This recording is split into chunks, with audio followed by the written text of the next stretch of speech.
Yeah, yeah. And I mean, there's a huge list of producers that worked out of this studio, right? Mm-hmm. Mm-hmm. Who were some of the guys that you worked with?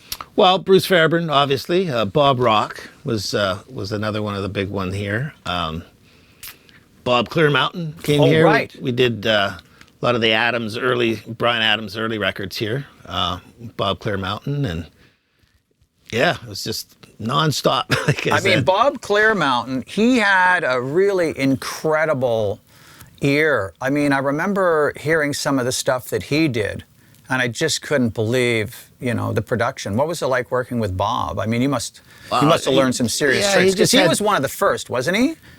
Coming in, like in Vancouver and working with outside guys coming in, because back in those days, 70s and 80s, each studio kind of had their house engineer. So the engineer usually lived in-house. So the projects came to the studio to work with that guy or whatever. And it was mid 80s to into the 90s where the guys started going out to other studios and, hey, let's check out this place.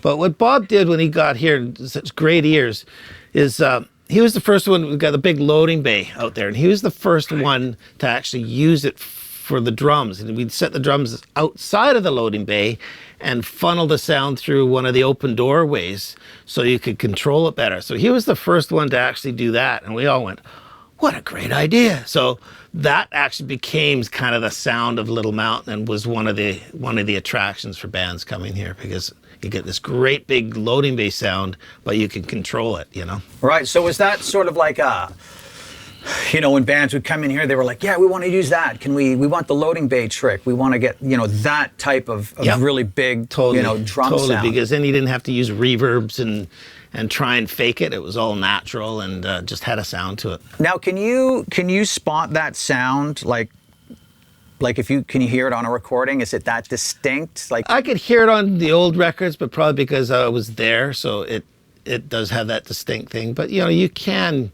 simulate it, and by the time when you get big heavy guitars and everything on top of it, rooms aren't that particular, but when you just hear the drums by themselves, you're like, yep, that's the loading bay for sure.